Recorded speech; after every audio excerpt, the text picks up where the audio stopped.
5 years. ఈరోజు మనం DSC school assistant అండి. ఇది గణిత శాస్త్రము తెలుగు మరియు సంస్కృత అకాడమీ ఆంధ్రప్రదేశ్ వరకు. ఇందులో ప్రాక్టీస్ బిట్స్ ఉంటాయండి. సంఖ్యా వ్యవస్థ గురించి చెప్పుకుంటున్నాము. దాంట్లో భాగంగా కొన్ని ప్రాక్టీస్ బిట్స్ చేసుకున్నాము. రిమైనింగ్ ప్రాక్టీస్ బిట్స్ చేసుకుంటున్నానండి 15th సంబంధించి. సో వీడియో స్టార్ట్ చేసే ముందు అభ్యర్థులందరికీ చిన్న మనం అండి, దయచేసి లైక్ చేసి షేర్ చేయండి and సబ్స్క్రైబ్ చేసుకోండి.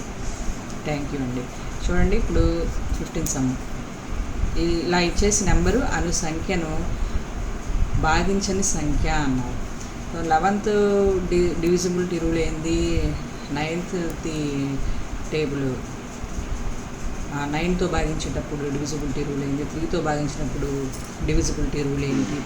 8తో భాగించినప్పుడు డివిజిబిలిటీ రూల్ ఏంటి? ఇవన్నీ తెలుసుకొని ఉండాలండి ఈ సమ్ చేయాలంటే. సపోజ్ 11తో భాగించాలి అంటే డివిజిబిలిటీ రూల్ ఏంటి అంటే some of odd places is equal to some of even places అవుతాయండి.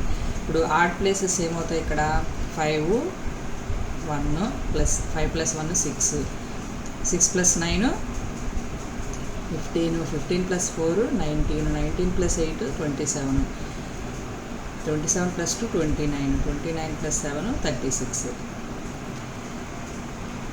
అది 36 వచ్చింది సమ్ ఆఫ్ ఆడ్ ప్లస్. అట్లాగే ఈవెన్ ప్లసెస్ చూద్దాం. 8 plus 2 10, 10 plus 7 17 plus 5 22 plus 1 23 plus 9 32 plus 4 36. So రెండు ఈక్వల్ అవుతుంది. Some of even places equal to some of odd places. కాబట్టి 11 టేబుల్లో పోతుందండి ఈ నెంబరు. 9తో పోవాలంటే మొత్తం యాడ్ చేసేసి 9 టేబుల్లో పోతుందో చూసుకోవడమేనండి. 5 plus 8 plus 1 5 plus 8 13 plus 1 14 plus 2 16 plus 9 25 plus 7 32 plus 1 36 plus 5 41 plus 8 49 plus 1 50 plus 2 52 plus 9 61 plus 7 68 plus 4 72 పోతుందండి. కాబట్టి 3 కూడా పోతుందండి అంతే. నెక్స్ట్ 8 టేబుల్ వచ్చేసి 974. లాస్ట్ 3 డిజిట్స్ 8 టేబుల్లో పోతుందో లేదో చూసుకోవాలి. అదే 4 టేబుల్ అయితే లాస్ట్ 2 డిజిట్స్ సరిపోతుంది. ఇక్కడ 8 టేబుల్ కాబట్టి లాస్ట్ 3 డిజిట్స్ 8 1 jar 8, 8 2 jar 16, 14 మిగులుతుంది. కాబట్టి 8 టేబుల్ పోదు. కాబట్టి భాగించిన సంఖ్య ఏమవుతుందండి మనకి 8.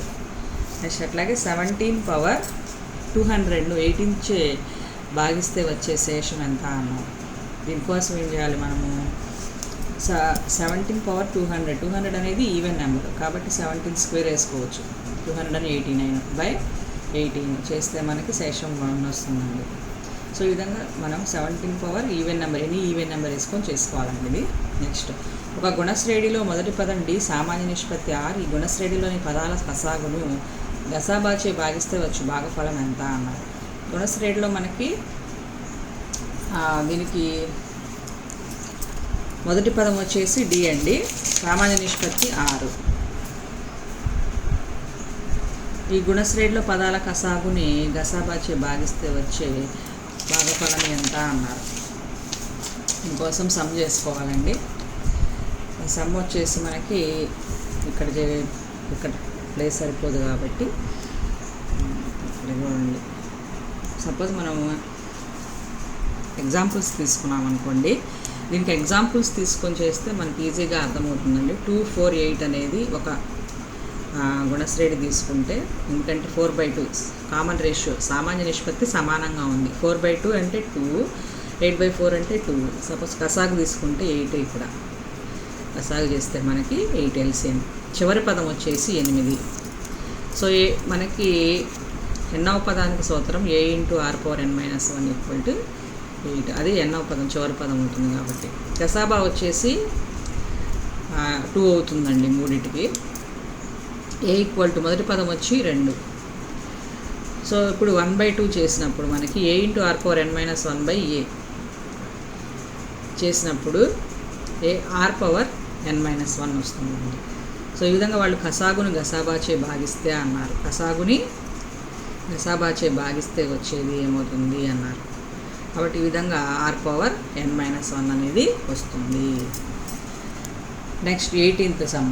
రెండు సంఖ్యల కసాగు ఇచ్చారు, గసాబా ఇచ్చారు, ఒక సంఖ్య ఇచ్చారు. రెండవ సంఖ్య అన్నప్పుడు ఎలా కనుక్కుంటాము? ఈ రెండింటిని ప్రొడక్ట్ చేసేసి డివైడెడ్ బై వేసి 297 వేస్తే మనకి 264 వస్తుందండి. నెక్స్ట్ రెండు సంఖ్యల గసాబా 8 అయినప్పుడు క్రింది వానిలో ఎప్పుడు కసాగు కాని సంఖ్య అన్నారు. ఎప్పుడు కసాగు కాని సంఖ్య ఏమవుతుందండి? రెండు సంఖ్యల గసాబా అయిన. సో ఇప్పుడు ఇక్కడ 60 అవుతుందండి. 8 టేబుల్లో 324 పోతుంది, 48 పోతుంది, 56 పోతుంది. కాబట్టి 60 పోదు, కాబట్టి అది అవుతుంది. నెక్స్ట్ రెండు సంఖ్యల భేదము ఆ సంఖ్యల మొత్తంలో 9వ వంతు. ఆ సంఖ్యల మొత్తము 45 అయితే ఆ సంఖ్యల కసాగు ఎంత అన్నారు. దీనికి కూడా సమ్ చేసుకోవాలండి. సమ్ చేసుకుంటే x-y రెండు సంఖ్యల భేదము ఆ సంఖ్యల మొత్తంలో 9వ వంతు అన్నారు. తర్వాత ఆ సంఖ్యల మొత్తము 45 అయితే ఆ సంఖ్యల కసాగు ఎంత అన్నారు. సో దీనికి ఇప్పుడు క్రాస్ మల్టిప్లికేషన్ చేస్తే మనకి x వాల్యూ 5/4y వస్తుంది.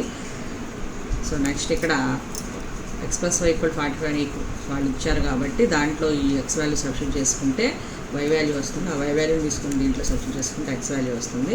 అప్పుడు x వాల్యూ y వాల్యూ రెండు ఉన్నాయి కాబట్టి xyల కసాగు వచ్చేసి మనం చేసుకుంటే 100 వస్తుంది. ఈ విధంగా ఈ సమ్ చేయవచ్చు. 20th some. నెక్స్ట్ రెండు సంఖ్యలు 5:6 నిష్పత్తిలో ఉన్నవి, వాటి కసాగు 480 అయితే వాటి గసాబా ఎంత అన్నారు. ఇది కూడా అంతేనండి. ఇప్పుడు 5x ఇప్పుడు రెండింటి ప్రొడక్ట్ చేస్తే 5x × 6x ఇప్పుడు 30x² వస్తుంది. సో అప్పుడు చేస్తే మనకి 30 చేస్తే 16 వస్తుందండి. 30/30 వేసేస్తే 16 వస్తుందండి. ఎందుకంటే రెండు సంఖ్యల లబ్ధము = కసాగు × గసాబా అనే సూత్రం ప్రకారం చేసుకోవాలండి సమ్. నెక్స్ట్ రెండు సంఖ్యల కసాగు మరియు గసాబాల మొత్తము 403 మరియు కసాగు గసాబాకి 12 రెట్లు. అందులో ఒక సంఖ్య 93 అయితే రెండవ సంఖ్య ఎంత? ఇది కూడా చూడండి, కొంచెం ఇది కూడా సమ్ చేసుకోవాలి. జాగ్రత్త చూడండి సమ్ ఒకసారి. రెండు సంఖ్యల కసాగు గసాబాల మొత్తము ఇచ్చారు, వాటి కసాగు గసాబాకు 12 రెట్లు. ఒకటి x ఒకటి y అనుకుని చేసుకుంటే ఈజీగా ఉంటుందండి సమ్ము. 22nd సమ్ ఇలా చేసుకోవాలి. చేసుకుంటే రెండవ సంఖ్య ఏమవుతుంది మనకి? 372 × 31/93 వేస్తే మనకి 124 వస్తుంది. సమ్ జాగ్రత్తగా చూసుకోండి ఎట్లా చేయాలి. కసాగు x గసాబా y అనుకొని రెండింటి మొత్తం వేసాము. తర్వాత 12 రెట్లు అన్నారు కాబట్టి దాని ప్రకారం చేసి x సబ్స్టిట్యూట్ చేసేసి రెండవ సంఖ్యను కనుక్కున్నాము. 124 వస్తుంది. నెక్స్ట్ రెండు సంఖ్యల కసాగు మరియు గసాబాలు వరుసగా ఇచ్చారు, ఆ సంఖ్యల మొత్తము. ఇది కూడా కసాగు గసాబాలని స్మాల్ x స్మాల్ y అనుకొని ఆ సంఖ్యలని క్యాపిటల్ X క్యాపిటల్ Y అనుకొని చేయాలండి సమ్ము. కన్ఫ్యూజన్ కాకుండా జాగ్రత్త చేసుకోవాలి. సో ఈ విధంగా క్యాపిటల్ X క్యాపిటల్ Yనే ఆ సంఖ్యల మొత్తము. ఇవి స్మాల్ x స్మాల్ y ఒకటేమో కసాగు ఒకటి గసాబు. ఇప్పుడు మనకు ఫార్ములా గుర్తు రావాలండి. ఇక్కడ a + b ఇచ్చినప్పుడు a - b ఫార్ములా కనుక్కోవడానికి formula a - b² = a + b² - 4ab ప్రకారం అన్నమాట. చేస్తే x + y వాళ్ళు ఇచ్చారు 100². xy అంటే మనం ప్రొడక్ట్ చేసుకోవాలి. 495ని 5ని చేస్తే మనకి x - y అనేది స్క్వేర్ రూట్ అవుతుంది. రూట్ 100 అంటే 10 అవుతుందండి. కాబట్టి ఆ రెండు సంఖ్యల భేదం అనేది 10 అవుతుంది. 23rd some.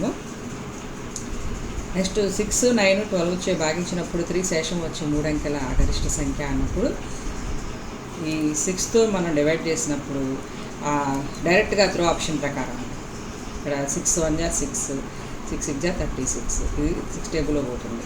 6 × 1 = 6, 6 × 36, 15 ఉంటుంది. 6 × 2 = 12 కాబట్టి 3 రిమైండర్ వస్తుంది. అట్లాగే 9 టేబుల్లో చూసుకుంటే 9 × 1 = 9, 9 × 8 = 72, 3 రిమైండర్ వస్తుంది. 12 టేబుల్లో చూసుకుంటే 12 × 8 = 96, 12 × 1 = 12, 3 రిమైండర్ వస్తుంది. కాబట్టి ఇది ఆన్సర్ అవుతుంది. డైరెక్ట్గా 3తో డివైడ్ చేసుకొని చూసుకోవడమే. అదే 6తో 9తో 12తో డివైడ్ చేసేసి 3 రిమైండర్ వస్తుందో లేదో చూసుకోవాలండి.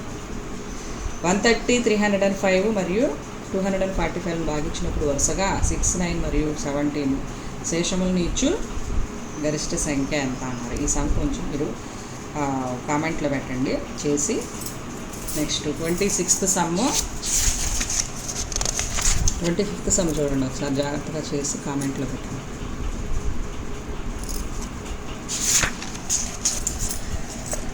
(26th సమ్ చూడండి. 12, 16 మరియు 18లను భాగించినప్పుడు ప్రతి సందర్భంలో 5 శేషం ఇచ్చు కనిష్ట సంఖ్య అన్నారు. సో ఇక్కడ 5 అనేది రిమైండర్ రావాలి. 12 టేబుల్లో చూసుకుంటే 12 1 = 12, 29, 12 2 = 24, 5 రిమైండర్ వస్తుంది. 16 చూసుకుంటే 16 8 = 16, 16 8 = 8 6 = 48, 8 6 = 149.